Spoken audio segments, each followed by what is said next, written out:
Ok, chicos, ¿qué tal? Buenas tardes. Vamos a iniciar ya la clase número 6, que es la última clase para lo que es la sección parcial de Pato 1. No se preocupen a los chicos que no ingresaron esta vez. Como siempre les menciono, todas las clases quedan grabadas y subidas al canal de la asesoría por pares. Así que para ya no como que dilatar tanto el tiempo, vamos a empezar la clase.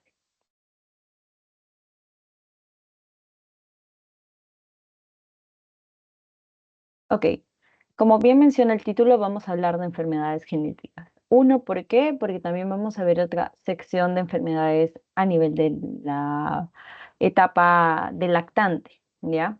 Aquí vamos a ver, digamos, entre comillas, el desarrollo, digamos, embrionario. En cambio, cuando veamos la enfermedades genéticas 2, vamos a ver ya las enfermedades fuera de la etapa embrionaria. Vamos a ver ya después del nacimiento. Así que vamos a empezar. Primero, al hablar de genética humana, vamos a ver el proceso tanto de la ovogénesis como la espermatogénesis. En el caso de la ovogénesis, vamos a ver que todo empieza a partir de la ovogonia, con dos N, igual aquí, a partir del espermatogonia, ¿ya? Los dos con dos N. Luego, ambos van a pasar por un proceso de meiosis, meiosis 1 y meiosis 2, cada uno en una etapa de vida distinta. En el caso de la ovogonia, primero va a pasar a ovocito primario. Este ovocito primario, gracias a la meiosis 1, se va a producir dos productos, que es el ovocito secundario y el primer cuerpo polar. Primer cuerpo polar, ¿por qué lo llamamos así? Porque también va a existir otro segundo cuerpo polar, pero eso se produce en la segunda meiosis. Así que vamos a ver por parte del ovocito secundario, que se ha originado a partir de la meiosis 1, va a luego, posteriormente, luego de la fecundación, generar otra etapa de meiosis 2. Y este ovocito secundario ya digamos que está preparado para el proceso de la llegada del espermatozoide, que también ya está maduro. Los dos se unen y forman la fecundación. Y esta fecundación genera ya la formación del cigoto. Ahora, ahí cuando también se da lo que es el tema de la fecundación, se produce a partir del ovocito, o el perdón, del óvulo, lo que es el segundo cuerpo polar. Ahora, en el caso de la espermatogonía, vamos a ver que el primer proceso de meiosis 1, como se vio también en la ovogénesis, genera el espermatocito primario o también espermatocito 1. Luego, este espermatocito 1, gracias a este proceso, forma el espermatocito secundario, el espermatocito 2, ¿ya? Vamos a ver que a partir de lo que es el proceso de meiosis 2 se forman lo que son las espermátidas. Pero como verán, las espermátidas, a pesar de ya estar casi en una etapa final, aún no tienen la forma que nosotros conocemos como los espermatozoides. Así que estas espermátidas vamos a ver que sufren otro proceso para en realidad ya tener esta forma. Y esta forma es ya la forma final de la espermatogonia, que es el espermatozoide. Y ya teniendo al espermatozoide con sus flagelos y su forma específica, van a dirigirse a lo que es el ovocito secundario, que en este caso ya presenta una maduración y está esperando la llegada de este. ¿Por qué se madura la espermátida espermatozoide? Para permitir la llegada hacia lo que es el ovocito secundario que ya digamos, entre comillas, ya está maduro. Ahora, si hablamos un poquito más del proceso de espermatogénesis, todo esto dura de 60 a 65 días. Y otro punto importante es que aquí, por ejemplo, recién en la etapa de pubertad se da este cambio de espermatogonia a espermatocito primario. ¿Ya? En cambio, por ejemplo, cuando vayamos a ver otro cuadrito, vamos a ver que la ovogénesis no se da recién en la pubertad, ya se puede dar el desarrollo desde la etapa fetal. Así que aquí también tenemos un similar gráfico, la espermatogénesis, la ovogénesis, cada uno igual con su meiosis 1 y su meiosis 2. la ovogénesis al final me va a generar un óvulo y este óvulo está listo para la llegada del espermatozoide, ¿ya? Y este espermatozoide, a partir de la espermátida, ha sufrido lo que es un cambio para bien de lo que es su movilidad. Y esta movilidad, que pues originó su flagelito, va a llegar a lo que es el óvulo y me forma lo que es la fecundación, ¿no? Que es el cigoto. Acá también hay algunas diferencias. Este es un cuadrito sacado de UDocs, así que lo pueden buscar o si en el caso desean como que el link me avisan.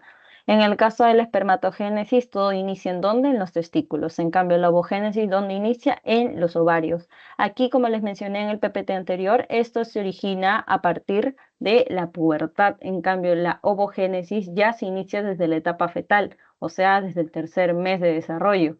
Aquí dijimos que tenía una duración un poquito de 65, 75 días, un poquito largo, pero si hablamos de lo que es la ovogénesis, casi está relacionada al ciclo menstrual, que sabemos que el ciclo menstrual tiene una etapa en la cual hay picos de estrógeno. Ese pico de estrógeno, digamos que se da en una etapa de mitad del ciclo total. Así que si decimos que estos picos se dan en el día 14, que es la mitad, y multiplicamos 14 por 2, 28. Por eso, 28 días dura la ovogénesis, ¿ya? Otro punto es importante también de que ambos se originan a partir de una célula diploide, 2N, 2N, ¿ya? Otro punto importante también que lo vemos en, digamos, la vida cotidiana, o siempre ha salido como que en el contexto de algún tipo de conversación, porque las mujeres, por ejemplo, tienen una probabilidad baja de ser madres a, bueno, a un tiempo específico y por qué los hombres pueden tener diferentes oportunidades para ser padres. Es por este punto, ¿ya? Aquí mencionan que puede producirse espermatozoides de manera interrumpida durante toda la vida, ¿ya? Por eso Melcochita tiene bastantes hijos. En cambio, por ejemplo, las mujeres nacen con un número aproximado de óvulos y estos óvulos son los que permiten la fecundación, ¿ya? Aproximadamente nacen con 400.000 óvulos que se van, digamos, perdiendo con el transcurso de la edad. ¿Cuál es la semejanza entre estos dos procesos? Uno es que pues los dos son gametogénesis. Dos es que hay producción de células sexuales, obviamente, ¿no? Y otro punto sería que ambos están, digamos, desarrollándose a partir de divisiones meióticas. Ahora tenemos la primera parte de preguntas. Mencionan el proceso de ovogénesis. Perdón, ya. Vamos a ver que en el proceso de ovogénesis, el ovocito 2 comienza recién la meiosis 2. A ver, vamos a ver cómo es la respuesta.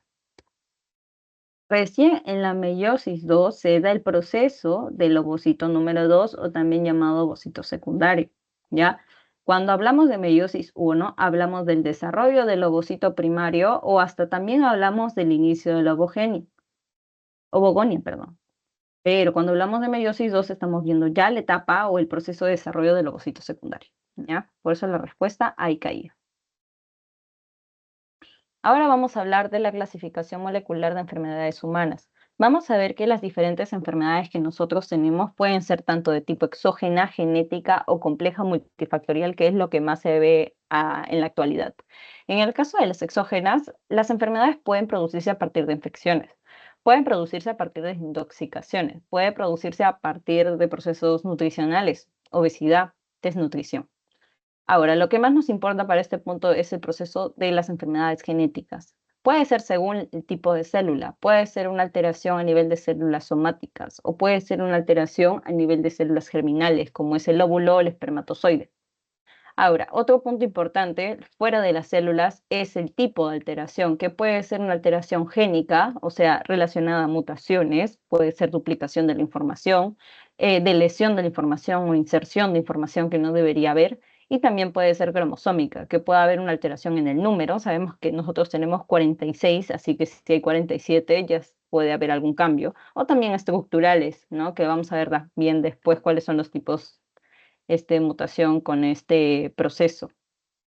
Y por último, también hay una alteración según genoma o cromosoma afectado, que puede ser ahí según el patrón de herencia mendeliana, que sabemos que existen enfermedades autosómicas dominantes o recesivas o también ligadas al sexo. Y por último tenemos también las complejas o las multifactoriales que, como les mencioné, están, por ejemplo, en la actualidad.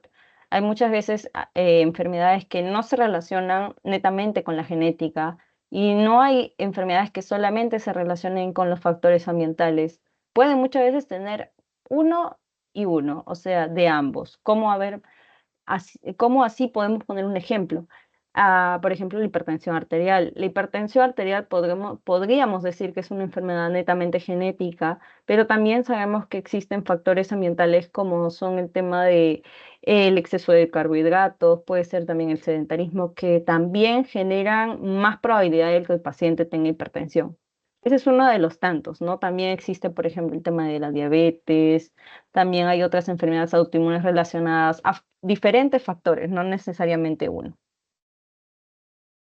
Ahora, al hablar de genética, que es la base de este PPT, vamos a primero hablar del proyecto de genoma humano, porque este genoma humano que nosotros siempre lo hemos visto cuando hemos visto genética o biología, no ha nacido así nomás, ha tenido bastante tiempo que desarrollar un, digamos, grupo para, digamos, clasificarlo muchas veces por el medio, que es el centrómero, o también por el tamaño, ¿ya? Todo este proyecto de genoma humano tuvo, el objetivo de que tuvo el objetivo, por ejemplo, del diagnóstico de enfermedades, porque imagínense, si yo ya tengo el orden de cada cromosoma, yo puedo decir, ok, si hay una afección es a nivel de este, si hay una afección posiblemente en el género puede ser en este o este, ¿ya? Eso permitió el proyecto de genoma humano. También el pronóstico de las enfermedades, la prevención y la terapia génica, ¿no? Sabiendo dónde es el problema. Todo esto inició, por ejemplo, en el año 1999. Es un programa en el cual pretendría, perdón, registrarse 80.000 genes para codificar información necesaria para, pues, mantener la vida. Ya tenían un rango específico para clasificar. Otro, en el año 2000, se anuncia el primer borrador del proyecto Genoma Humano, ¿ya? Aquí, en el año 2001, o sea, luego del 2000, dos revistas científicas ya publicaron una secuencia casi al 99.9%, pero último, que fue en el año 2005, dio ya finalizado el estudio llegando a secuenciar casi un aproximado de 28.000 genes, ¿ya? Ahora, al hablar de genoma, debemos saber de qué se trata. Vamos a ver que, pues, en nuestro cuerpo hay tejidos. Esos tejidos están formados de células, pero estas células también están compuestas de genoma, ¿ya? A nivel nuclear. Y ese genoma dentro, si como que hacemos zoom, ahí vamos a encontrar el cromosoma. Pero el cromosoma tiene algo importante, ¿no? Que es el gen. Y este gen es lo que permite sacar o saber la información que lleva este cromosoma, ¿ya? Acá también hay un datito importante, el número de cromosomas del cuerpo, que es el genoma, el número de cromosomas en cuerpo. Por eso hago zoom. El cromosoma, vamos a ver que tiene un aproximado de 80.000 a 100.000 genes. Ojo, ya esto fue pregunta de examen. Y es responsable muchas veces de las patologías o también, por ejemplo, del proceso de herencia, ¿no? Así que, ¿qué se obtuvo con el proyecto de genoma humano? Vamos a ver que se pudo identificar aproximadamente 100.000 genes humanos en el ADN. También se pudo determinar la secuencia de 3 billones de bases químicas conformadas para el ADN. Otro también es que tuvieron lo que es una base de datos para acumular información y para posteriormente diagnosticar diferentes patologías relacionadas al cromosoma. Otro punto importante es que gracias a esta información pudieron desarrollar un análisis de datos y también dirigir, digamos, cuestiones éticas relacionadas también a enfermedades de tipo herencia, ¿no? Según, digamos, este, esta, este orden de lo que es el cromosoma. Ahora vamos a hablar de los tipos de alteraciones genéticas. Vamos a ver que existen alteraciones genéticas hereditarias, que pueden ser de los progenitores, las familiares, que vienen de generación en generación, las congénitas, que vienen del nacimiento, y las mutaciones, que están relacionadas a la alteración del ADN, ¿no? De la información genética. En el caso de las mutaciones, vamos a ver que existen diferentes tipos, ¿ya? Puede ser una mutación gracias a un cambio de base, ¿ya? Que en vez de tener la T, por ejemplo, ustedes saben, ¿no? El ADN tiene sus hebras, ¿no? Según las bases nitrogenadas, ¿no? Guanina, citosina, adenina, timina. Así que si yo veo que a la le tiene que tocar T y no hay un cambio de base. Otro, el tema de inserción, ¿no? Hay más de lo normal, hay doble G cuando debería haber solo una. Y por último también tenemos la de lesión, que es eliminar información. Otro punto importante aquí es el tema de la citogenética. En el caso de la citogenética, chicos, vamos a ver que aquí estudia lo que es el cromosoma y sus alteraciones. Pueden ver alteraciones del número, de la estructura, pueden ser tanto alteraciones que vengan de forma, digamos, exógena, que es adquirida, o también congénita. Ya saben que el cromosoma está compuesto, o por qué nos importa, porque tiene lo que es toda esta hebra del ADN, o sea, tiene la información. Otro punto importante aquí sería conocer las partes del cromosoma, ¿no? Acá vamos a ver que el cromosoma tiene lo que es un centrómero que muchas veces permite colocarlo de manera adecuada, o también vamos a ver que tiene su brazo corto, su brazo largo. Muchas veces el brazo corto le dicen P y el brazo largo le dicen Q. Acá también tiene a sus extremos lo que es el telómero, también tiene sus banditas que también permiten ubicar la patología más todavía específica, tiene sus satélites, ¿ok? Acá también para que vean cómo clasifican muchas veces la patología, tenemos acá el brazo corto, el brazo largo, se puede clasificar no solamente brazo, sino también por regiones. Región 1, 2, región 1, 2. También más específico que regiones, se puede clasificar como bandas, 2, 1, 1.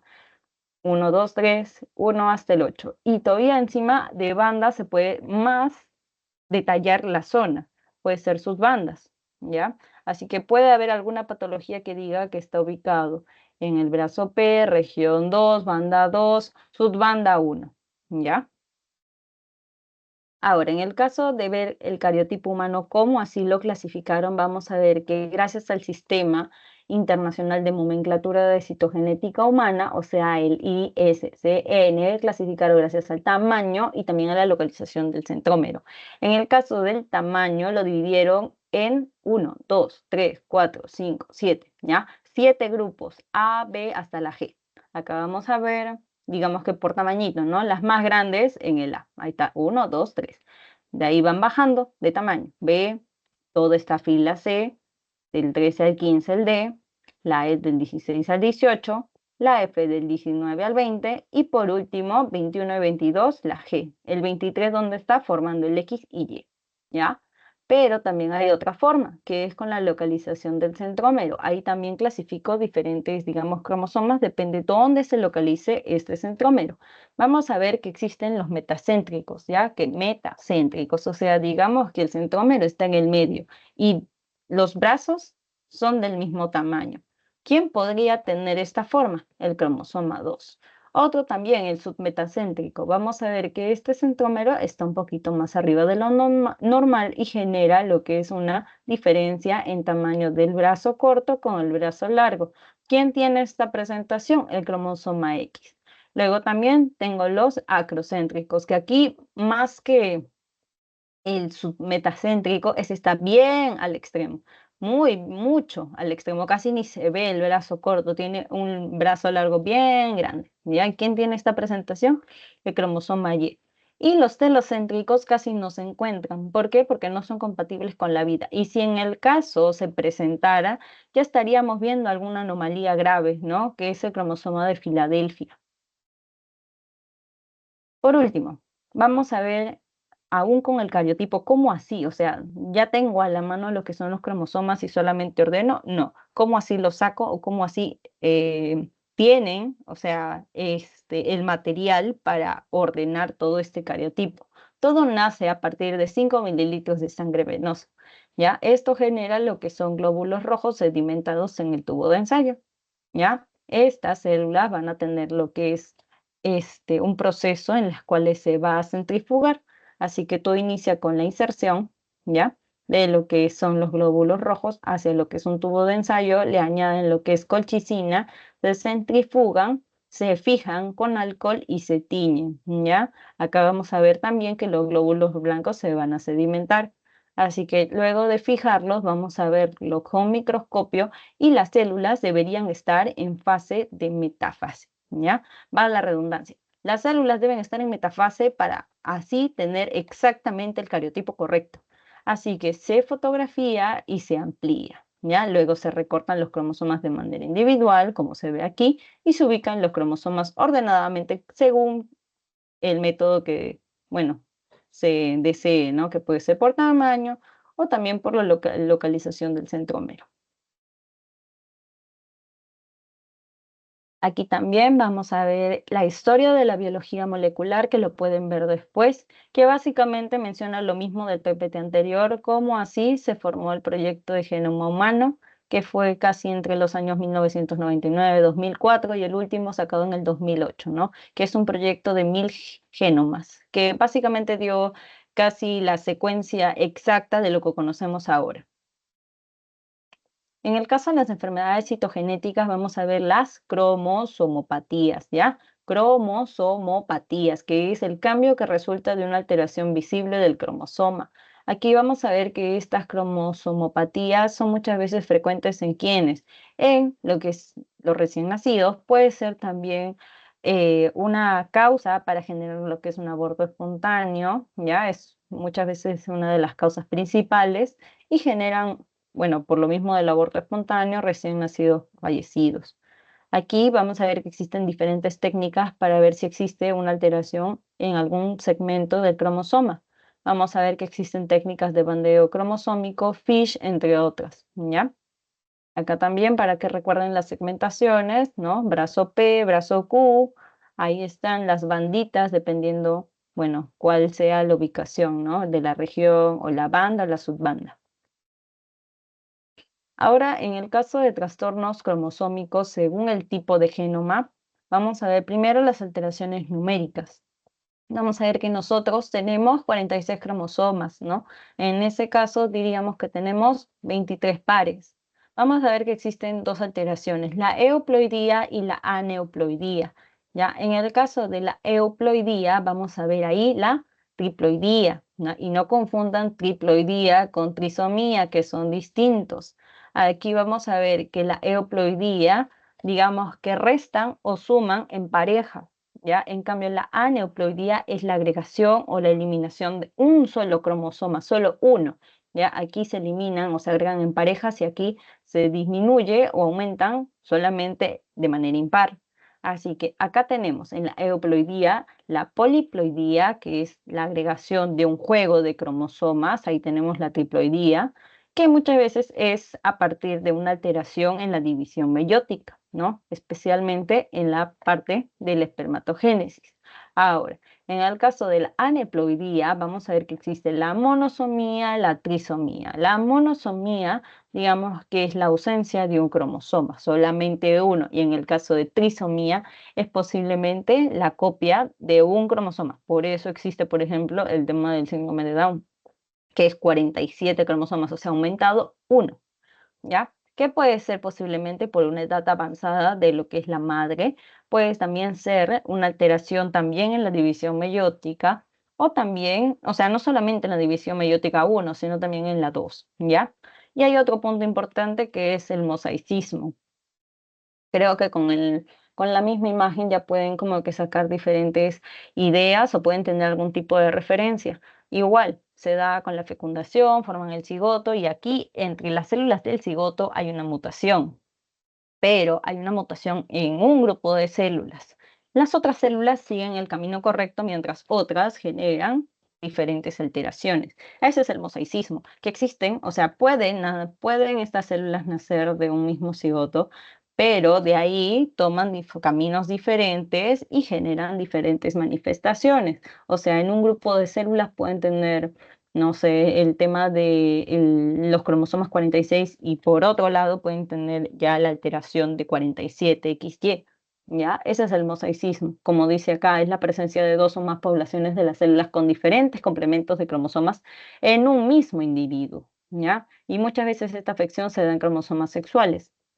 Ahora, hay otro punto que son las alteraciones estructurales. Ahí está la delesión, la duplicación, la inversión, la sustitución y la translocación. La delesión elimina información, duplicación duplica información, inversión invierte información, sustitución sustituye, ¿no? Acá lo cambia. Y translocación es similar, pero en los extremos. Ahora, al hablar de alteraciones numéricas autosómicas, porque también existen alteraciones justamente en los cromosomas sexuales, vamos a tener en cuenta que en general, personas que tengan un exceso o una disminución del número normal de cromosomas, que es 46, pueden presentar retraso mental, retraso en el crecimiento, anomalías congénitas, pueden también tener abortos espontáneos y el diagnóstico se da generalmente en la etapa prenatal. Ahora, vamos a ver, perdón, también el tema de las trisomías, que vamos a ver que existen la trisomía 21, la trisomía 18 y la trisomía 13, ¿no? Que muchas veces no lo conocemos con ese nombre, sino con el más popular, ¿no? Que lo vamos a ver después. Acá también hay un cuadrito para repetirles que el tema de trisomía y triploidía no es lo mismo. En el caso de trisomía, era parte de la agregación de un solo cromosoma, por eso dice más uno. En cambio, la triploidía es la agregación de un conjunto de cromosomas, por eso 3N y debería ser 2N. O sea, este tiene 47 cromosomas, pero la triploidía tiene 69. ¿Ya? Este era un tipo de aneploidía. En cambio, la triploide es un tipo de poliploidía. ¿Ya? Así que vayamos al ejemplo de las trisomías, que es una copia extra del cromosoma. Acá tenemos el cariotipo humano. Ustedes ya saben cómo se puede clasificar. A, B, C, D hasta la G. ¿Ya? Por ejemplo, si vemos el grupo D, vamos a ver que si existe lo que es un cromosoma más en el número 13, se da el síndrome de Patau, que se da de 1 a 20.000 personas, que puede darse tanto en niños, en niñas, como en niños, ¿ya? Y dicen más 13, ¿por qué? Porque justamente se aumentó la ubicación número 13. Luego tengo el síndrome de Edwards. En el síndrome de Edwards vamos a ver que es un exceso, un cromosoma extra en el número 18. Da entre 1 a 8.000 personas, tanto en mujeres como en varones, en el número 18. Y tenemos el más popular, que es el síndrome de Down, ¿ya? También en niñas o en niños. ¿En dónde? En el 21, ¿ya? Luego vamos a ver también el síndrome de Klinefelter y entre otras cositas en el posterior PPT. Estos son en relación a los cromosomas autosómicos, ¿ya? Acá también tienen algunas imágenes, ahí está el síndrome de Down, ahí también el síndrome de Edwards, el síndrome de Patau, que lo vamos a ver también en este PPT, ¿ya? Aquí saben, el síndrome de Down se da con la alteración justamente en el cromosoma número 21, ¿ya? Vamos a ver que estas personas tienen un puente nasal un poco amplio, van a tener lo que son las orejas muy pegadas al cuello, van a tener también un cuello corto, van a tener también manos y pies anchos y cortos, van a también tener hipotonía, ya también van a tener el tema de una atresia esofágica o duodenal, pero esto es como que muy poco probable, en un 3%. Lo que sí podría haber y es como que lo más preocupante son las cardiopatías congénitas. Pueden tener también vulnerabilidad a infecciones respiratorias, pueden tener sordera y en el caso de los hombres pueden llegar a ser estériles. Y en el caso de las mujeres también similar. O si en el caso ya son adultas y tienen este proceso de fecundación, pueden llegar al 50% al aborto, ¿no? Del menor. Acá también vamos a ver que existe un síndrome de Down mosaico. ¿Ya? Este significa de que hay un grupo de células que normal tienen sus 46 cromosomas, pero hay otro grupo de células que ya tiene el exceso, ¿no? Que es 47. Así que acá tenemos cómo se lee un síndrome de Down mosaico. Vamos a ver que es 47XY, o sea, hay un grupo que tiene un extra de cromosoma en el número 21 y hay otro grupo que tiene normal, por eso dice 46XY, ¿ya? Esto muchas veces también tiene la misma clínica que en el síndrome de Down clásico. Tiene hipotonía, implantación baja de las orejas. Lo que podría resaltar del síndrome de Down mosaico es que se da en una etapa de joven, ¿no? Generalmente el grupo poblacional de este punto se da entre los 20 y 21 años. Ahora vamos a hablar del síndrome de Edwards. En el caso del síndrome de Edwards se da alteración en dónde? En el cromosoma 18, ¿ya? Y muchas veces la causa es que son madres de mucha edad, ¿ya? Hablamos de 50, 40 años. Vamos a ver que este menor va a tener lo que es defectos oculares, va a tener lo que es el tema de una mandíbula pequeña, ojo, mandíbula pequeña, va a tener, al igual que el otro, una nariz bien prominente, le mencionan nariz de pichón. Otro punto importante son los deditos, ¿ya? Hay una superposición de dedos. Otro punto importante también es el corazón, que tiene más probabilidad a presentar alteraciones congénitas. Otro punto importante es que también tienen pies enmecedores, eso también es importante. Y también aquí creo que no se ve mucho, pero tienen riñones en herradura, ¿ya? Hay que cuidar mucho eso. Aquí adicionalmente vamos a ver que 5% de las personas también pueden producir un tema de mosaicismo, van a tener, perdón, orejas en fauno, ¿ya? Como ven aquí, boquita pequeña, pueden tener externo corto, dedos gordos y pies gorditos. Vamos a ver que tienen también hernia diafragmática, pueden tener espina bífida, pueden tener hipotonía, ¿ya? Pueden estar en una posición en rana, por lo mismo que no tienen la fuerza muscular correcta. Y en el caso del hablar de porcentaje, podemos decir que 50% pueden fallecer en el primer mes, ¿no? Por un tipo de neumonía por aspiración o por infecciones o por defectos cardiogénicos.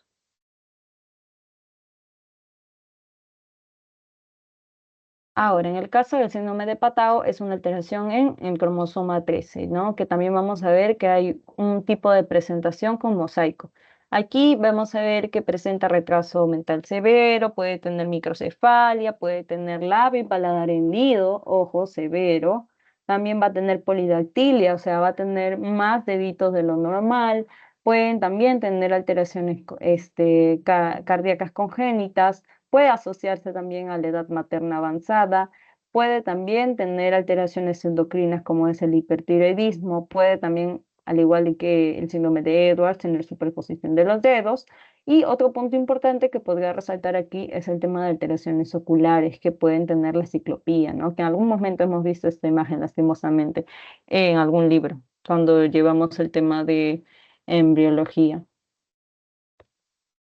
Así que acá tenemos la siguiente pregunta, menciona, en la trisomía 21 mencionan que el 40% de las mujeres no ovula y el 60% puede tener hijos, ¿ya? Este es un dato adicional, chicos, por eso lo puse aquí. Ojo, tiene que tener en cuenta. Aquí, el mosaicismo se presenta en un 30% falso. Generalmente de 10 no baja, no, no es tanto. Otro, presentan manos con dedos superpuestos. Esto puede ser del Edward, no de trisomía 21. Otro, tabique nasal prominente, nariz de pichón, eso también es de Edwards, no es de aquí, ¿ya? Ahora vamos a hablar de alteraciones numéricas sexuales, lo que hemos visto en este PPT de acá, ¿ya? Que estaba aquí escondido. Así que vamos a ver. Las alteraciones generales de una persona que tenga alteraciones justamente en los cromosomas sexuales son retraso del crecimiento, también va a tener probabilidad de abortos espontáneos y se diagnostica en la etapa prenatal.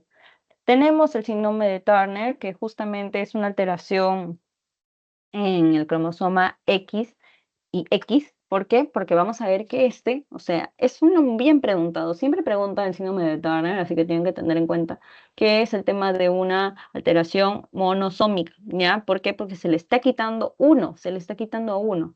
Ya por eso no es 46, es 45. Y justamente le está quitando la otra X que falta. Y el que, digamos, entre comillas, o para que entiendan, genera, digamos, las características femeninas. Así que este no tiene, por ejemplo, el desarrollo muchas veces de las glándulas mamarias. Ahí vamos a ver que también generan una talla corta, hay infantilismo sexual, o sea, muchas veces se tardan en generar el desarrollo correcto de características, bueno, sexuales.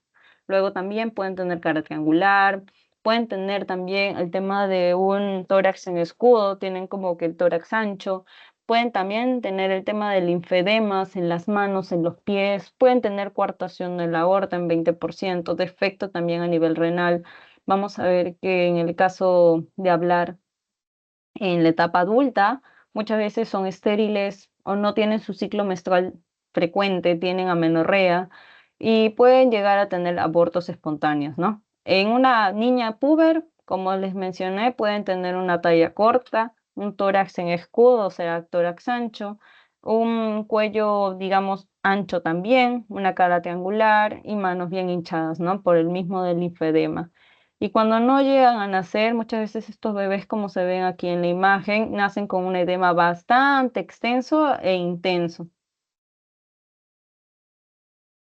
Otro punto que siempre mencionan en los exámenes es el tema del síndrome de Klinefelter, ¿ya? En el caso del síndrome de Klinefelter, vamos a ver que a comparación del síndrome de Turner, el,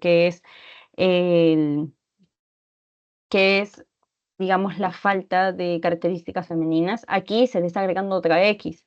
Digamos que el X que faltaba le han agregado acá, ¿ya? Para que entiendan, chicos, pero vamos a ver que aquí, al agregar una X, se le está aumentando las características femeninas a este varón. Por eso vamos a ver que estos pacientes, primero, van a tener una disminución del vello, ¿ya? Aquí no van a tener vellos en las axilas, tampoco en la zona genital. Otro punto importante que llama la atención en síndrome de Klinefelter es que siempre son patilargas, son bien grandes sus extremidades, ¿ya? Otro punto importante es que tienen ginecomastia, se le crecen las glándulas mamarias. Otro punto importante es el tema de una atrofia testicular, ya disminuyen los testículos en tamaño y también posteriormente disminuiría o alteraría lo que son los niveles de testosterona, ¿ya? Ahora, vamos a hablar del síndrome XXXY, ¿ya? Que aquí generan también una longitud en los brazos y en las piernas. Puede también tener hipogonadismo, o sea, tener una alteración posiblemente en la aparición de características sexuales. Y a nivel histológico, lo que podría resaltar es que hay una alteración en los túbulos, en las células de Leydig, o sea, justamente las dos células importantes para la espermatogénesis, y van a generar lo que es una atrofia testicular. Luego tengo el síndrome, bueno, aquí creo que hay un error. A ver, vamos a ver, no debería ser XXXY, acá, a ver un ratito. A ver, ya. Perdón, a ver, ya. Aquí, si no me equivoco, es con una, a ver, voy a poner con una X, ¿ya?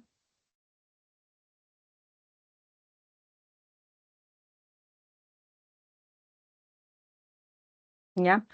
¿Qué se da? Aquí, chicos, bórrenle una X, por favor. Aquí se da también un crecimiento acelerado en la adolescencia, hay retardo mental, hay dientes grandes, orejas grandes, ¿ya? Hay también un pectus excavatum moderado.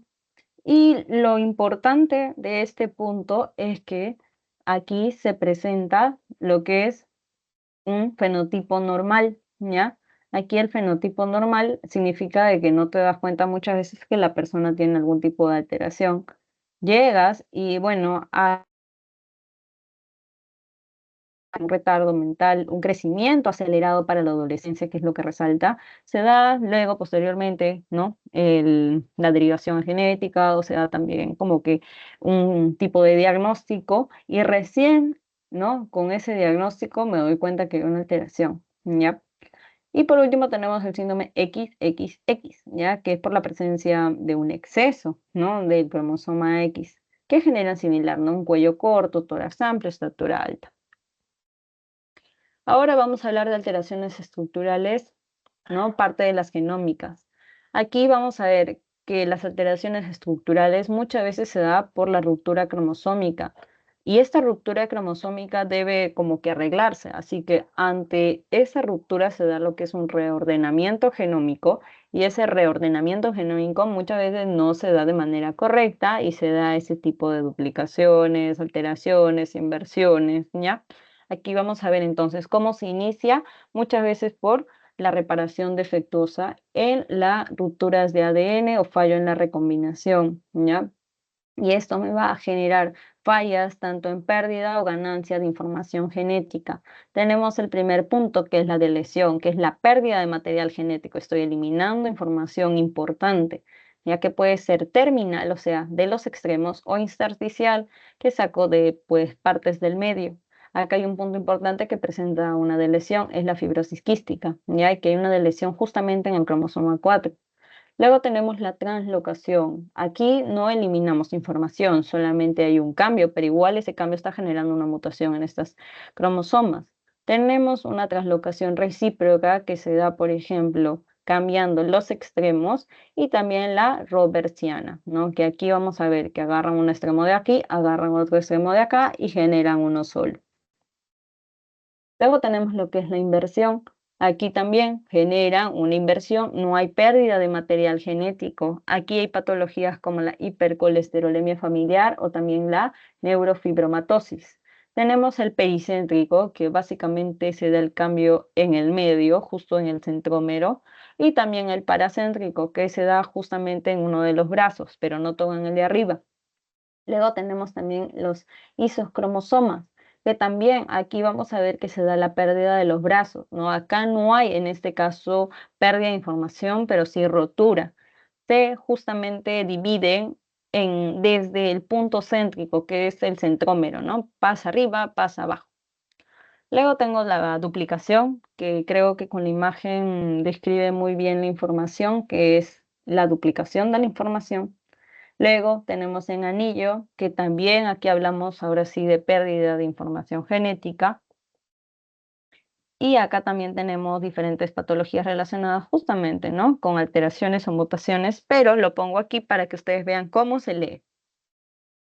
Por ejemplo, si hablamos de un síndrome de Di vamos a ver que la alteración donde es en el cromosoma 22, brazo Q, ahí tienen, ¿no? Brazo Q, región 11, ¿no? Banda 21, banda tal, y así cada uno.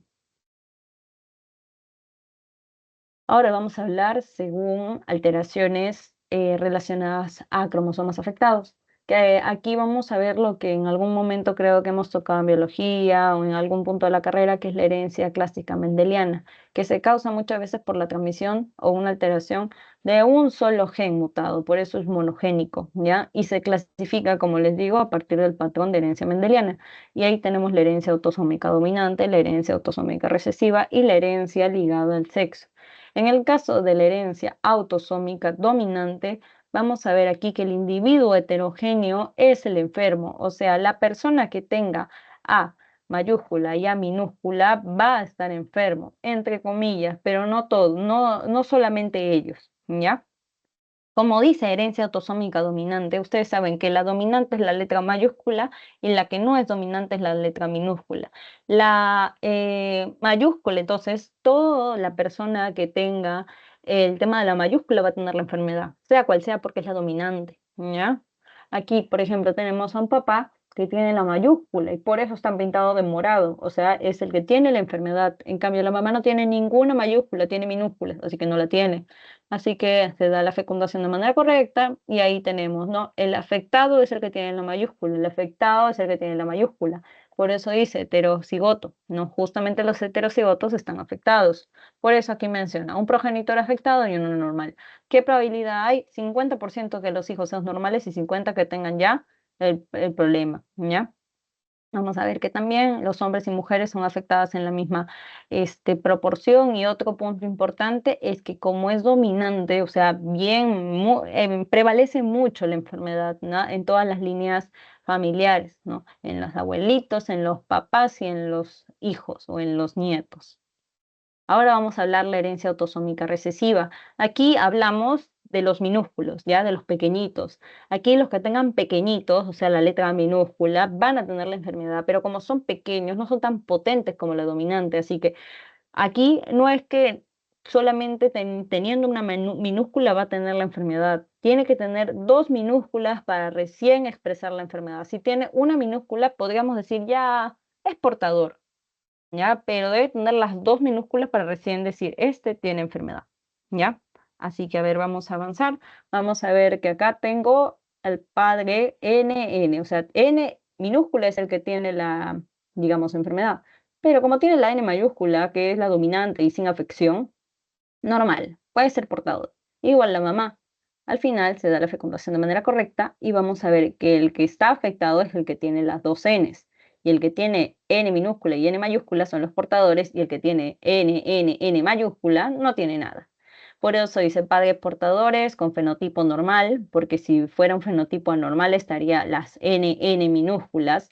75% que los niños salgan normal, ya 75%. 25% de que salga afectado, 50% portadores. Acá también, al igual que perdón, hombres y mujeres son afectados, digamos, en la misma proporción. Aquí lo que sí cambiaría es el tema, por ejemplo, de las causas, que muchas veces esto se da cuando hay cosanguinidad, ¿ya? Así que aquí los afectados no son los heterocigotos, que, o sea, que tienen A mayúscula y A minúscula, sino también, acá vamos a ver el tema de los homocigotos, ¿ya? Acá vamos a ver el que tenga la letra similar, en este caso N minúscula, son los que presentan la enfermedad, ¿ya? Y los que tengan la N minúscula con la N mayúscula son los portadores. Así que tenemos la herencia ligada al sexo. Ya acá es otro punto. La herencia ligada al sexo, vamos a ver que la madre aquí es portadora. La madre es portadora y los hijos son los afectados, ¿ya? Ahí hay ejemplos, como es, por ejemplo, la hemofilia o la Leishman-Nihan, ¿ya? Que lo vamos a ver después. Así que acuérdense, aquí básicamente es esto. Mujeres portadoras y los varones son los que presentan la enfermedad. Ya por eso dice, si, un ejemplo, ¿no? Todas las hijas de un hombre afectado no transmiten la enfermedad, ¿ya? Por ejemplo, estos hijos, que son los afectados, van a tener hijas y esas hijas no van a tener la enfermedad, ¿ya? Porque se da de madre a hijo, mujer a hombre. Ahora, aquí para que se den una idea de las diferentes enfermedades relacionadas a cada una de las herencias, tenemos la herencia autosómica dominante, ahí están las diferentes enfermedades, síndrome de Marfan, osteogénesis imperfecta, esclerosis tuberulosa. Lo que quiero que ahorita se acuerden son los de rojito, ¿ya? Acá tenemos los riñones poliquísticos del adulto, eso es una herencia autosómica dominante, o sea, va a prevalecer con el tiempo. Otro también es el tema de la braquidactilia, ¿no? Eso también, ven puntos rojos en todo, significa que va a prevalecer. Otro punto importante, la hipercolesterolemia familiar también es dominante. Y otro punto es la neurofibromatosis o enfermedad de von Rehling-Gansen, ¿ya? Vamos a ver que la fibromatosis tiene dos tipos, la 1 y la 2. La 1 afectando cromosoma 17q y la 2 caracterizada por afectar el cromosoma 22. Un punto importante entre estos dos es que la fibromatosis 1 tiene alteraciones justamente dermatológicas y también oftálmicas. Vamos a ver que tiene el nódulo de Lish y también manchas que le dicen chocolate, chocolate y leche, si no me equivoco, pero estas manchitas tienen que acordarse que es el tipo 1, porque el tipo 2 también tiene manchitas, pero si se dan cuenta, las manchas no son tan planas como en el 1. Y otra información adicional que no tiene el 1 y que sí tiene el 2 es que presentan un neuroma acústico, ¿ya? Una afección del nervio 8. Ahora, en el caso de la herencia autosómica recesiva, acá también tenemos dos puntos importantes, porque acá ven las diferentes enfermedades, ¿no? Pero en la teoría resaltan albinismo y anemia de células falciformes o drepanocíticas, ¿no? Especialmente en la población africana. En el caso del albinismo, ustedes saben que es la baja pigmentación no solamente del pelo, sino de las diferentes partes del organismo, ¿no? En este caso donde sale pelito. Acá las pestañas, ¿no? El pelo. Acá vamos a ver que esto se da gracias a la enzima tirosinasa, una alteración en la enzima tirosinasa. Y vamos a ver que también se puede clasificar el albinismo en tipo 1, tipo 2, tipo 3, tipo 4. El tipo 1 afecta justamente cromosoma 11, el tipo 2 afecta justamente cromosoma 15 y el tipo 4 es el más leve. Ahora, en el caso de la anemia falciforme, vamos a ver que este glóbulo rojo está deforme, o sea, no tiene esa forma bicóncava que nosotros conocemos y que permite lo que es el transporte de oxígeno a la zona correcta, sino está alterado, así que tampoco va a transportar, o sea, ni su función ni su estructura está bien. Y muchas veces esto se da por una mutación, por la sustitución de valina por ácido glutámico, ya en la posición 6 en la cadena beta hemoglobina. Vamos a ver que muchas veces el 25% en este caso no va a estar afectado por lo mismo de la herencia autosómica recesiva, pero esto prevalece muchas veces en el grupo poblacional que son los africanos. Ahora, en el caso de la herencia ligada al sexo, vamos a ver aquí la hemofilia, el síndrome de Leach-Nyhan, ¿no? También la deficiencia de piruvato deshidrogenasa. En el caso de la hemofilia se da porque hay una alteración justamente en los factores de coagulación. ¿ya? Y en el caso del síndrome de Lenz-Nyhan, vamos a ver que este se da por una mutilación de la misma persona, ¿ya? Hay un ácido en exceso que genera, digamos, picazón o una sensación de ardor que en la misma persona se genera un daño, ¿ya? Ahora, en el caso último de enfermedades de herencia multifactorial, vamos a ver este punto del tema de monogenia, pleiotropia, perdón, y poligenia, ¿ya?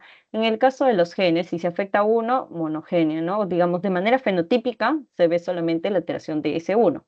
Luego tenemos la pleiotrofia, que sea una alteración del gen, pero hay diferentes presentaciones. Y la poligenia, que es lo que nos importa ahora, es la alteración de diferentes genes que me dan solamente una presentación. Por eso dice rangos fenotípicos provocados por muchos genes, ¿ya? Y vamos a ver que si en el caso se agregan no solamente alteraciones genéticas, sino también ambientales, se llama una alteración multifactorial, ¿ya? Y muchas veces el rango de parentesco juega mucho en si se va a presentar o no.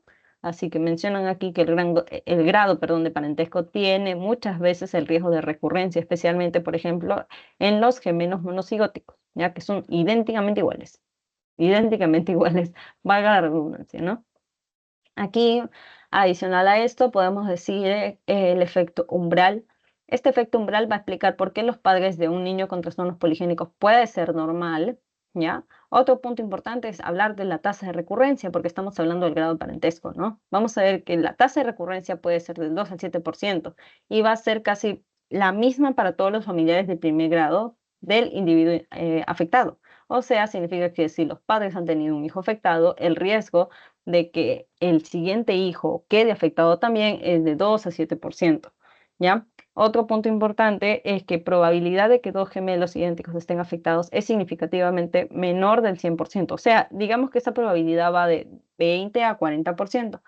Pero si en el caso los gemelos no son idénticos, como que esta probabilidad aumenta. ¿Ya? Y en el caso de hablar de las enfermedades que tienen este proceso multifactorial son, como dijimos en un inicio, hipertensión arterial, diabetes, cáncer, problemas en las relacionadas a arterias coronarias, la depresión también, ¿no? Entre otras. Ahora vamos a hablar trastornos de la forma, bueno, de las malformaciones hereditarias. Vamos a ver que estas hereditarias pueden ser tanto familiares o genéticas o también adquiridas, ¿no? Del entorno, que es, digamos, el útero. Este puede ser provocado tanto por, como dijimos en el anterior PPT, alteraciones multifactoriales o también genéticas, ¿no? Acá tenemos una malformación que es una de las más comunes, ¿no? En el mundo de las malformaciones congénitas, que es el labio leporino. El labio leporino puede ser de dos tipos, ¿no? Aquí tenemos un labio leporino unilateral y tenemos también labio leporino justamente invadiendo también el paladar, generando paladar hendido, ¿no? Que es el techo, digamos, de la boca. Otro punto importante es que al hablar de malformaciones congénitas o al hablar de malformaciones justamente en el desarrollo fetal, cuando el bebé aún no, digamos, o se encuentra en el espacio extrauterino, podemos aún generar un diagnóstico a partir de la o amniocentesis, ¿ya? Por eso dice que es importante la detección o el diagnóstico para ver una alteración genética o cromosómica, una alteración de herencia justamente en esta etapa. Ahora sí, chicos, como dijimos, vamos a dividir esta clase en enfermedades genéticas y ahora vamos a hablar en enfermedades que tocan la lactancia y la infancia, ¿ya? Así que vamos a hablar de enfermedades congénitas. Perdón, vamos a hablar de enfermedades congénitas, claro. Vamos a recopilar un poquito. En el caso de las enfermedades genéticas, justamente están tocando el tema del ADN, ¿no? Ahí está el síndrome de Down, el albinismo que hemos visto. En el caso de las enfermedades hereditarias, hemos visto el tema de herencias dominantes, recesivas, ¿ya? Ligadas al sexo. Y en el caso de hablar de enfermedades congénitas, son justamente las enfermedades que están posterior a lo que es el nacimiento, ¿ya? Así que primero hablamos de las anomalías congénitas. Vamos a ver que existen diferentes tipos, ¿no? Las malformaciones, las deformaciones. Las malformaciones muchas veces se da porque hay un defecto justamente en el órgano, o sea, el desarrollo, ¿no? intrínseco de este órgano está mal.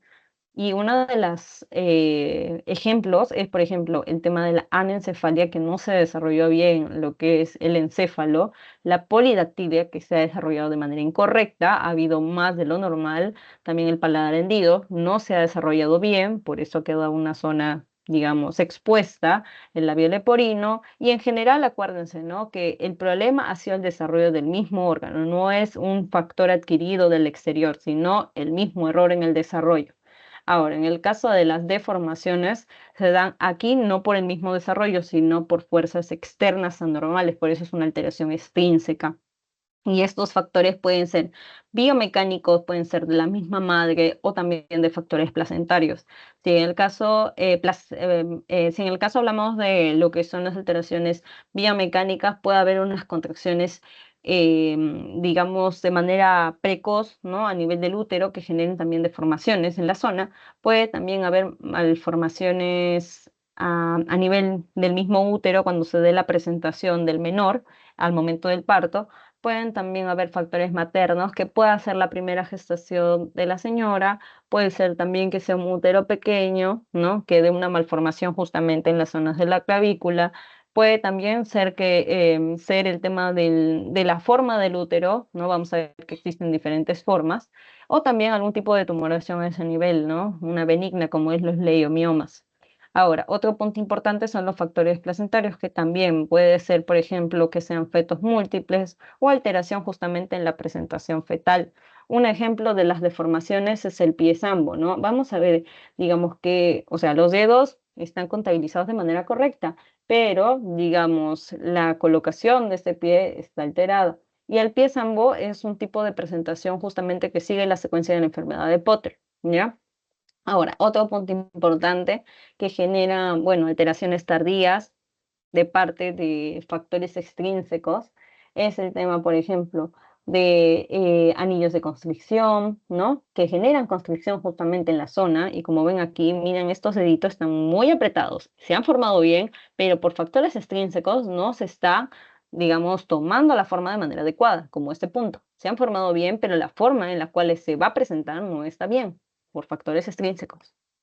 Así que aquí ya hablamos de otros puntos, que es el desgarro o la disrupción. En el caso del desgarro o la disrupción, vamos a ver que es un defecto también relacionado a alteraciones extrínsecas que destruyen el tejido. No solamente estamos viendo ya compresión, estamos viendo ya destrucción, ¿ya? O que interfieren justamente en el desarrollo normal. Así que acá una de las causas más probables es, por ejemplo, bridas admióticas o bandas, ya que también generan, o sea, estos deditos estaban formándose de manera correcta, pero aquí estas bandas, estas bridas han generado que una zona se atrofie, perdón, y no se desarrolle. Otras de los factores importantes para los desgarros o disrupciones que interfieren en el proceso es el tema del útero, ¿ya? Puede ser un útero didelfo, ¿ya? O también puede ser la presentación anómala. Puede llegar, por ejemplo, el menor de cara, ¿no? En el momento de parto, de frente, de nalgas o de hombro.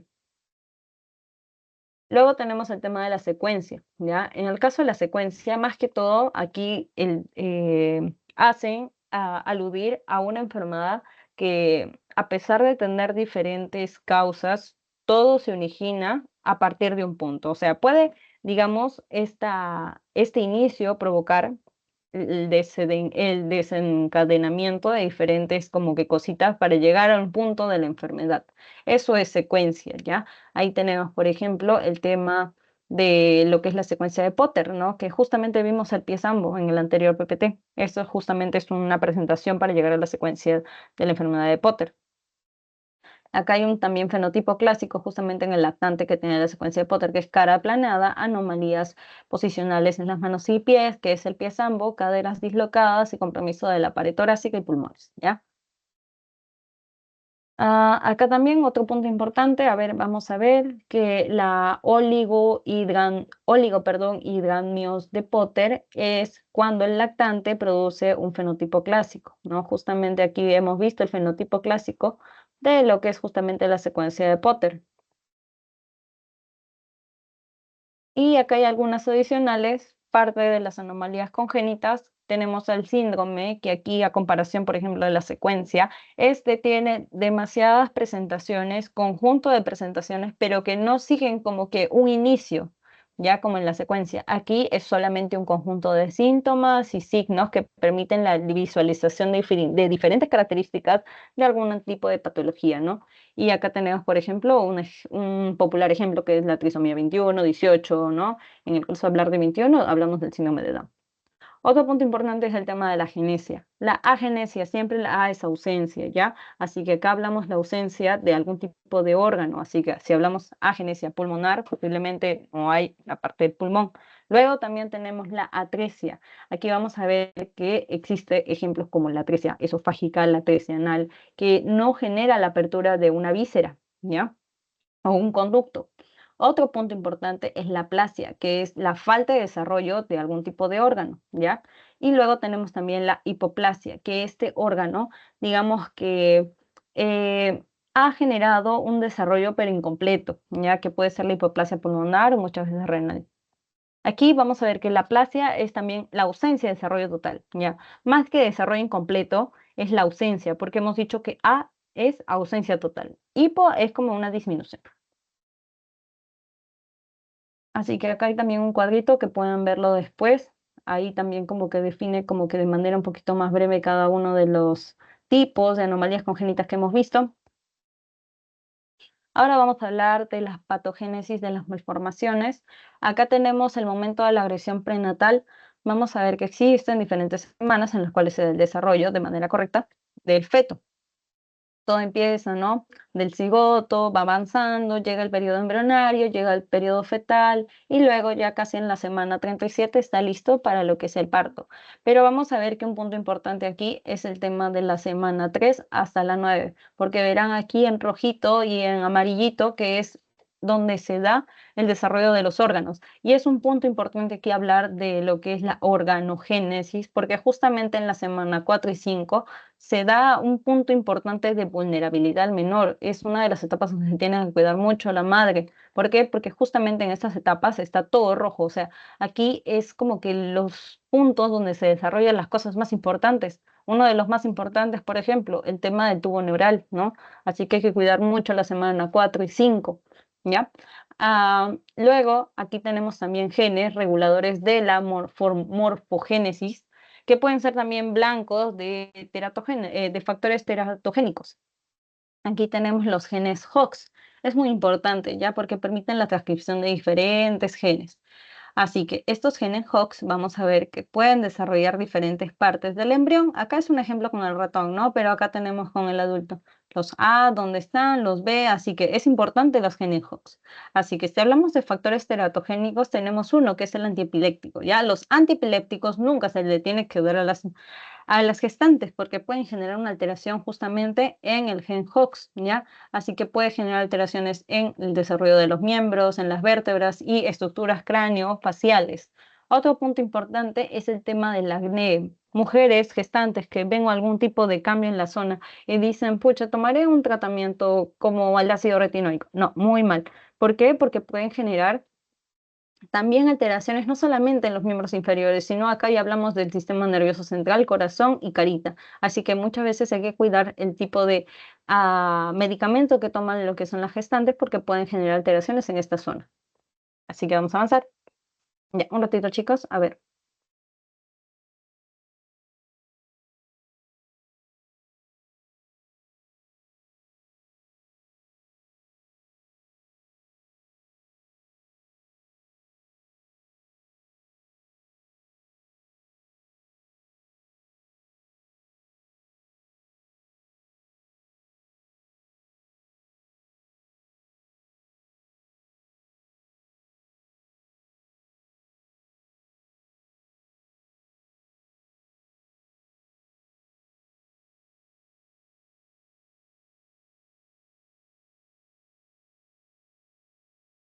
Ya. Bueno, aquí también hay algunas causas que están relacionadas también a las enfermedades congénitas, que pueden ser genéticas, pueden ser ambientales, pueden ser multifactoriales o desconocidas. Aquí, desde este punto para arriba, vamos a hablar de ya enfermedades específicas. Aquí vamos a ver que, por ejemplo, tenemos la esteatosis pilórica. Esta se da por el engrosamiento justamente del músculo pilórico, como bien menciona, esteatosis, cerrar esta zona. Así que si hablamos de un menor que esté consumiendo y generando ácido clorhídrico, perdón, a este nivel y no genera lo que es un vaciamiento a la zona del duodeno, uno va a sufrir muchas veces lo que es el tema de malnutrición, porque no va a llegar los nutrientes y al final puede llegar también a lo que es una regurgitación en la zona, ¿ya? Por eso va a tener muchas veces vómitos y esto genera al final, finalmente lo que es un tipo de deshidratación. Y esta deshidratación es muy importante, chicos, porque en menores de edad hay que cuidar mucho de que se deshidraten, es como un problema grave, ¿ya? No solamente en menores, sino también hasta en adultos mayores. Así que hablamos de la esteatosis pilórica como una enfermedad que afecta a menores desde la segunda y octava semana de vida, que provoca fuertes vómitos que pueden ocasionar justamente deshidratación, ¿ya? Ahora, otro punto importante son trastornos de la prematuridad. Ya, acá vamos a ver que la prematuridad se habla cuando un menor justamente nace antes de las 37 semanas, ¿ya? Así que estos factores de riesgo que están justamente en la prematuridad puede ser porque hubo una rotura prematura de las membranas placentarias que fue en un 3%. Si en el caso se generó el parto en el segundo trimestre, digamos que el pronóstico es muy malo, por lo mismo de, digamos, el proceso de organogénesis. Hay diferentes órganos que recién en las últimas semanas se desarrollan de manera correcta. Ya, así que primero hemos hablado de rotura prematura, ya, de las membranas placentarias. Otro punto importante con 25% es el tema de las infecciones uterinas, ya. Por eso muchas veces las gestantes se tienen que hacer un control frecuente. Los gérmenes frecuentes en esta zona puede ser, por ejemplo, las tricomonas, puede ser la gonorrea, las clamidias, ya, ureaplasma, ya. Otro punto importante son las malformaciones estructurales uterinas, cervicales y placentarias. Y también puede estar relacionado a gestación múltiple, ¿ya? Entre las enfermedades que pueden tener un prematuro puede ser, por ejemplo, enfermedades de la membrana hialina y generan posteriormente un síndrome de dificultad respiratoria neonatal. Puede también tener sepsis, puede también tener una complicación a largo plazo, generando posteriormente un retraso en el desarrollo, ¿ya? Así que vamos a ver otro punto, que es el crecimiento fetal retrasado. Vamos a ver que el crecimiento uterino, digamos que está relacionado al peso con el que va a nacer el menor. Así que hablamos de que el lactante normalmente pesa menos perdón, el lactante debería pesar más de esta cantidad, pero cuando hablamos de crecimiento fetal retrasado, todo está siguiendo su rubro, nace a término, pero el problema es el peso, que no está ganando peso de manera correcta, por eso es lactante que pesa menos de 2,2 kilos con 500 miligramos, ¿ya? Así que puede nacer a término, pero el crecimiento está defectuoso. ¿Dónde puedo diagnosticar este punto? Puedo verlo con ecografía, ¿no? Viendo el diámetro biparietal, puedo ver también el perímetro del cráneo, perímetro abdominal, longitud femoral, ¿ya? Puedo también ver el perímetro abdominal y volumen intrauterino total. Así que acá también están las causas en las cuales se puede presentar el crecimiento fetal retrasado. Puede ser causas fetales, puede ser también causas de la placenta, pueden ser también causas maternales, que puede ser la misma preeclampsia o también el problema con sustancias tóxicas o el tabaquismo o el alcohol, y también puede ser el mosaicismo, ¿no? Que no solamente sean causas fetales, sino también sean causas placentarias. Otra patología, ¿no? Siguiendo la secuencia de la esteatosis pilórica, es el síndrome de aspiración del líquido amniótico y meconio. Vamos a ver que el meconio es la primera eliminación de material fecal del recién nacido, ¿ya? Tiene un color característico, como verán aquí. Este meconio, el problema es que lo aspira el menor y para él esto es algo extraño, ¿ya? Y esto muchas veces se puede aspirar porque el menor eh, ha generado su excreción cuando debería haberlo hecho afuera de la cavidad, ¿ya? Intrauterina. Muchas veces he visto una situación en las cuales el menor justo se hizo el meconio dentro de la madre, ¿no? Hablando de manera sencilla, y la madre sufrió mucho riesgo porque este meconio es algo infeccioso, ¿ya? Pero menor también, peor, perdón, también para el menor, porque estos alvéolos recién se están formando, ¿ya? Así que esto menciona. La aspiración de líquido amniótico es un proceso muchas veces fisiológico, normal durante el embarazo, ¿ya? Pero una aspiración masiva, ¿ya?, de líquido amniótico puede ser visto en recién nacidos post término. Acá hablan más que todo del líquido amniótico, pero no hablan aún de meconio. Pueden normalmente aspirarse un poco, pero si en el caso es en exceso, ya es patológico. Y peor, si es meconio, que es una excreción que tiene diferentes desechos, también generan una alteración justamente en los pulmones. Así que, si hablamos de meconio, vamos a ver, todo inicia con la aspiración. Llega a las vías aéreas y aloja en los pulmones. Este meconio se adhiere a dónde? A lo que son los alvéolos. Luego se da lo que es un proceso inflamatorio, por eso las paredes alveolares se engrosan. Número 4, luego se da el síndrome de dificultad respiratoria, ¿no? Y se da lo que es una edematización en esta zona. Y posteriormente se genera ya, digamos, proteínas o diferentes factores que van a involucrar mayor expansión de la inflamación aguda y posiblemente generen dificultades respiratorias en el menor. Así que acá tenemos también imágenes en las cuales se presenta la aspiración de meconio. Vamos a ver que aquí también se da la aspiración de meconio y un punto importante aquí es el tema de la obstrucción de vía aérea, ya que si se da de manera completa la obstrucción me puede dar un colapso alveolar generando lo que es una atelectasia, que posteriormente genera una alteración ventiloperfusión, genera también lo que es un tema de acidosis, ¿no? Hipercapnia, por lo mismo que está obstruyendo justamente el intercambio gaseoso y me puede generar lo que es una complicación como la hipertensión pulmonar persistente, ¿ya? Acá también tenemos otro punto que es el síndrome de dificultad respiratoria neonatal o también llamado enfermedad de las membranas hialinas.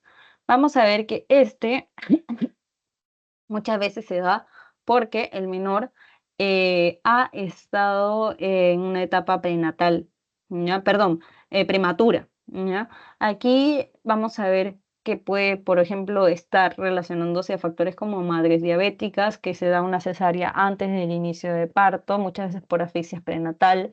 Y si tenemos a un menor prematuro que aún no ha desarrollado todos los componentes de algún tipo de órgano, puede tener algún tipo de dificultad.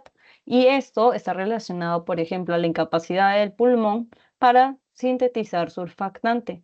Y como sabemos, el surfactante es un complejo de lípidos que tiene dipalmitoil, fosfatidilcolina y bueno, son casi básicamente las proteínas más importantes que permiten que que el pulmón no se colapse, ¿ya?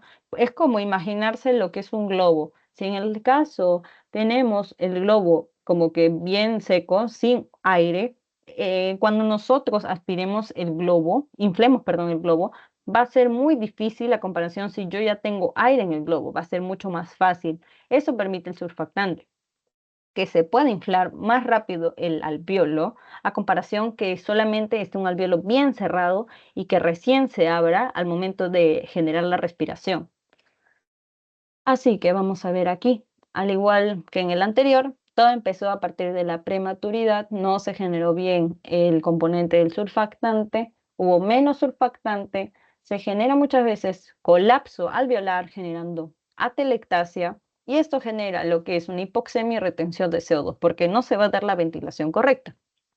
Y esto va a generar acidosis, va a generar vasoconstricción pulmonar y genera hipoperfusión pulmonar, generando también alteraciones en los vasos, ¿no? Lesión endotelial. Y esto, pues, va a dar lo que es una lesión en sí, de manera frecuente, generando fibrina y células necróticas en esa zona, ¿no? Justamente en el alvéolo. Y por ello se generan las membranas hialinas, ¿ya? Aquí, adicionalmente, mencionando el tema del surfactante, vamos a decir que el que lo genera es el neumocito 2, ¿ya? Que se encuentra justamente componiendo las células del alvéolo y como les dije, permiten lo que es una reducción en la tensión superficial del alvéolo para que los alvéolos no se colapsen. Pero hay otro punto importante, no solamente los neumocitos 2 se encargan del surfactante, sino también hay otras hormonas que permiten la síntesis, la regulación de la síntesis. Tenemos los corticoides, ¿no? Que estimulan lo que es la formación de lípidos. Acá también tenemos el tema de la tiroxina, que también estimula los corticoides. Solamente acá tenemos la insulina, ¿no? Que las antagoniza, las malas. Así que acá también, ¿no? Es como una gráfica en la cual se da la formación de la membrana hialina, comparan lo que es un alveolo normal con el daño alveolar justamente en la fase aguda. Y en el caso de hablar de la macroscopía, vamos a ver que este pulmoncito muchas veces va a tener este proceso de fase aguda, que es el vidrio esmerilado. Y en el caso de hablar de microscopía, vamos a ver aquí la membrana justamente hialina, ¿ya? La membrana hialina. Otro punto adicional de este PPT es siempre menor que tenga enfermedades de membrana hialina, se tiene que estimular con corticoides. Por eso siempre está en su tratamiento corticoides, corticoides, corticoides, para estimular el surfactante. Acá también hay unos datos adicionales. Vamos a ver que la enfermedad de las membranas hialinas menciona, ¿no? Los corticoides estimulan que la formación de lípidos, surfactantes y sus apoproteínas, ¿no? Como mencionamos, los corticoides son los que permiten la estimulación de lípidos y surfactantes en las proteínas. Acá tenemos también el incremento de surfactantes se relaciona con la maduración del neumocito, que número tipo 2, ¿no? Que es el que permite la producción de surfactante. A ver, un ratito, chicos. Bueno, acá tenemos también el tema de la enterocolitis necrotizante. En el caso de la enterocolitis necrotizante tenemos el multifactorial, ¿no? O sea, tenemos también que se puede dar por diferentes causas. Puede ser por prematuridad, puede ser por la alimentación enteral, puede ser por también algunos agentes infecciosos o mediadores inflamatorios, ¿ya? Vamos a ver que la presentación en la enterocolitis necrotizante es que el menor va a tener heces sanguinolentas, va a tener disección abdominal y colapso circulatorio, ¿ya? Acá, por ejemplo, en el caso de la macroscopía, vamos a hablar que existen zonas en las cuales el intestino, que en este caso es el colon, presenta, perdón, parches hemorrágicos, ¿ya?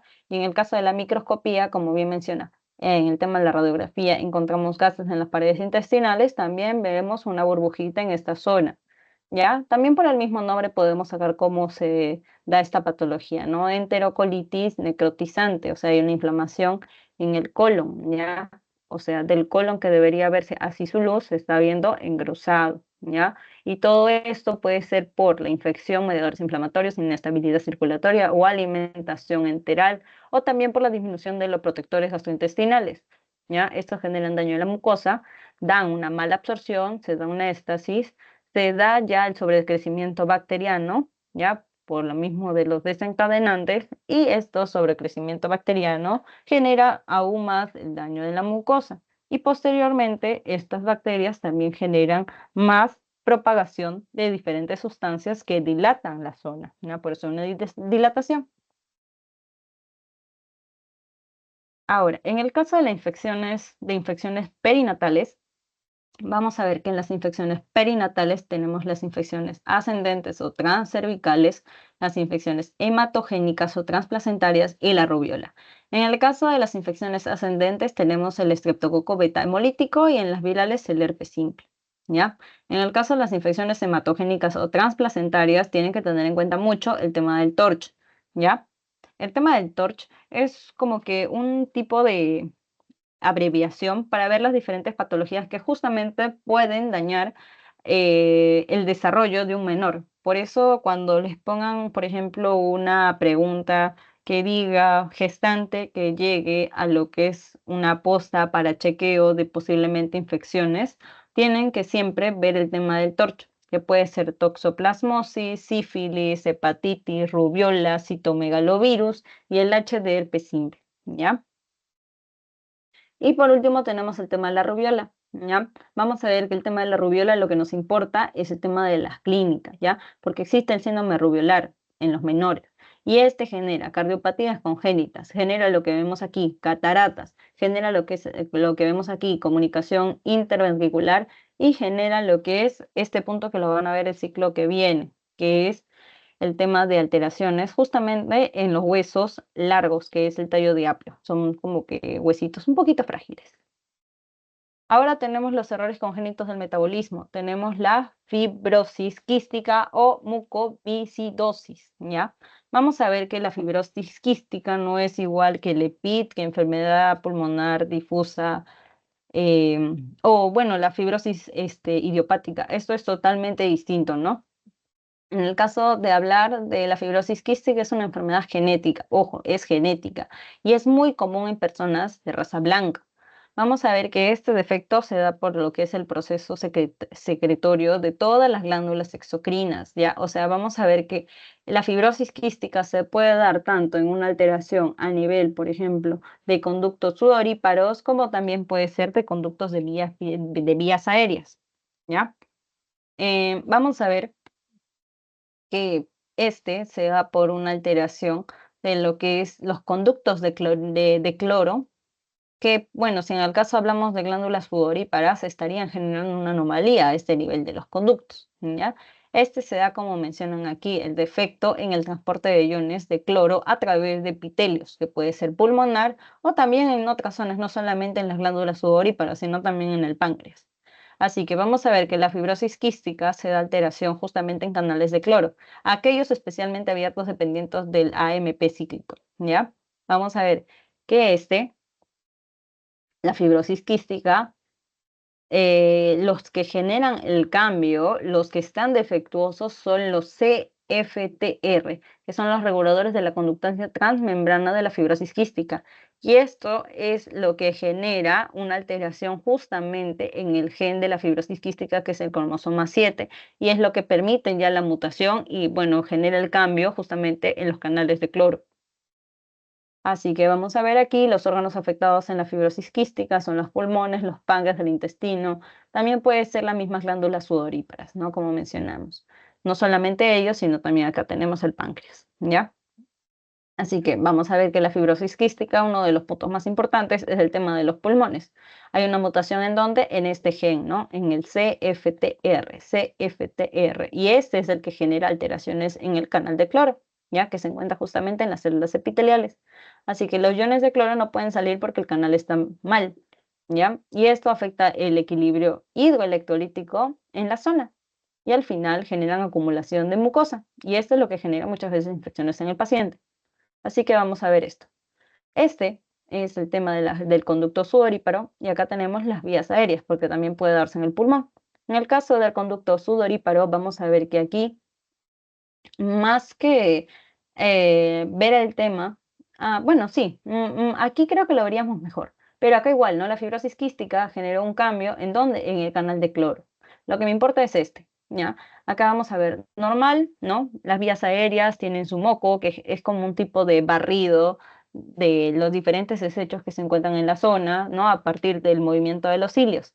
Y ahí está el tema del cloro, ¿no? El sodio, el agua, que permite que este moco sea como que más liviano, ¿no? Que tenga como una consistencia, digamos, líquida y permite como que el desplazamiento un poco más rápido. En cambio, la fibrosis quística, este es un tipo de moco deshidratado, ¿ya? ¿Por qué? Porque pues el cloro no se está yendo al exterior, ya solamente se está absorbiendo agua y se está reabsorbiendo sodio. Así que si en el caso tengo un moco deshidratado porque no se está dando la apertura de los iones de cloro, este moco va a quedar pegado y al final, a pesar de tener los cilios ahí, no se va a mover. Así que esto que lleva los diferentes desechos va a permitir la llegada no solamente de infecciones, más infecciones, sino también que las infecciones que lo había barrido van a generar aún más este daño, ¿ya? Por eso dice aquí, defecto congénito, ¿no? Justamente ya hablamos, ¿no? De la CFTR. Este genera una secreción defectuosa del canal, ¿no? Por lo mismo de la desaparición del canal y tampoco, digamos, la expresión de los iones de cloro. Esto genera una viscosidad normal en las secreciones de la vía aérea y esto pues va a generar un moco bien deshidratado, un moco casi seco. Por eso genera obstrucción de las vías aéreas y da infección bacteriana crónica. Así que ingresan lo que son neutrófilos generando todos sus factores inflamatorios y generan bronquiectasias, pueden generar también insuficiencia respiratoria. Y si hablamos de las diferentes bacterias que colonizan esta zona, es el Staphylococcus pseudomonas, ¿ya? Y por último tenemos el síndrome, el síndrome de muerte súbita del lactante, ¿ya? En el caso del síndrome de muerte súbita del lactante, el mismo nombre lo menciona. Vamos a ver que este se da de manera súbita y se da de un momento a otro, muchas veces por factores más paternales que del mismo menor. Este, como se menciona, se da en lactantes menor de 1 año de edad y aún no se tiene como una causa específica. Es como le mencionan, la muerte en cuna. Y hay diferentes fases. Vamos a ver que la primera fase se da por una asfixia, ¿no? El menor está así, en esta posición, y esto no genera la inhalación de manera correcta. Por eso se da una asfixia, no le llega oxígeno a esta zona y también una hipoperfusión cerebral. Luego también digamos que se propaga o no, no sé si es la palabra correcta, se progresa por la incapacidad de despertar. Imagínense que el menor tenga una sábana bien, así como las de tigre, bien pesada, así que él, por lo mismo de un tipo de reflejo, va a intentar levantar la cabeza, pero no se va a poder si hay un factor aquí que no lo permite. Así que va avanzando esta hipoperfusión cerebral y uno de los órganos que no se puede quedar con oxígeno, que no se puede quedar sin oxígeno es el cerebro.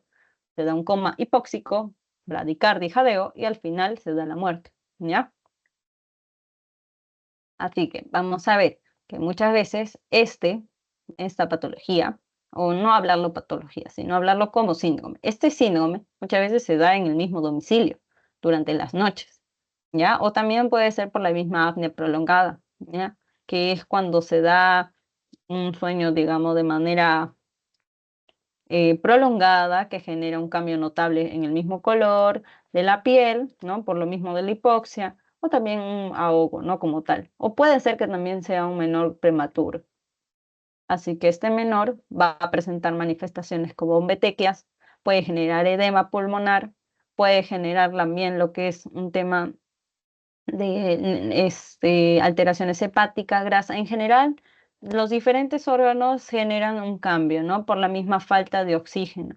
Y puede, o sea, como diagnóstico, la necropsia sea una gran ayuda. En el caso de los factores de riesgo, pueden ser padres que sean muy jóvenes y que no puedan como que correctamente vigilar al menor porque se da en las noches. Puede ser también el tema del tabaquismo en la madre, durante la gestación, dando un menor en prematuro. Luego también puede ser el bajo nivel socioeconómico. En el caso de los lactantes puede ser una alteración no necesariamente por digamos, factores externos, sino puede ser relacionado arriba al centro regulador de la respiración, que es el tronco encefálico. Puede también que sea prematuro. Mencionan algunas investigaciones que el sexo masculino también es un factor determinante. En el caso ambientales, como bien mencionamos, la posición del paciente juega mucho. Luego también dormir en una superficie blanda, no aplastado de diferentes sábanas. Luego también el tema de la hipertermia y también el tema de dormir solo o acompañado, ¿no? Si en el caso el menor de edad está durmiendo con otra persona y la otra persona en algún momento del sueño se voltea, puede generar también un aplastamiento del menor, ¿ya? Acá también alteraciones por mortem en caso de muerte, ¿no? Luego de lo que es la necropsia, acá hay algunas que pueden ser por infecciones, malformaciones congénitas, puede ser malos tratos infantiles, ¿no? Puede ser una asfixia intencionada, puede ser también un problema a nivel cardíaco, entre otras cositas. Acá también tenemos lo que es un gráfico en las cuales menciona cómo así la posición juega mucho en el tema de este síndrome. Sabemos por posición anatómica que delante del esófago está la tráquea, ¿ya? Pero si el menor está dormido boca abajo, vamos a ver que el esófago, por la misma gravedad, va a aplastar a la tráquea, así que aún, o sea, en esta posición va a tener, sea cual sea, ¿no? El factor va a tener más probabilidad de una dificultad respiratoria, porque la tráquea no la tiene permeable, o sea, no la tiene en su diámetro correcto, lo tiene un poco aplastada por el esófago, ¿ya? Así que traten de siempre ver la posición del menor. Y bueno, eso sería todo. Voy a pasar por el grupo el tema del post-test, o lo voy a pasar ahora, pero teniendo en cuenta, chicos, de que lo van a desarrollar, por favor, ya que, como saben, es un requisito para contabilizar el tema de las asistencias. Así que vamos a ver. Ujú, ujú. A ver, un ratito. Ujú,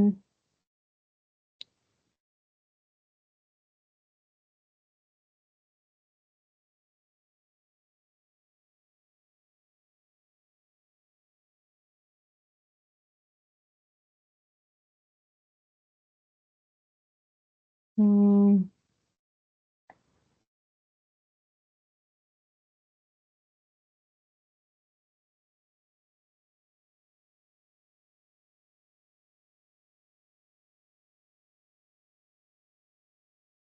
mm,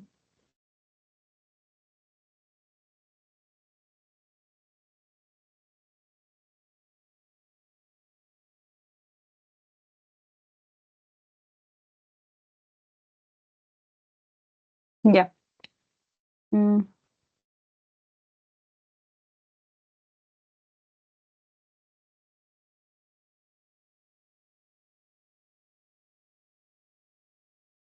mm, ya chicos, ahora les voy a enviar el post-test.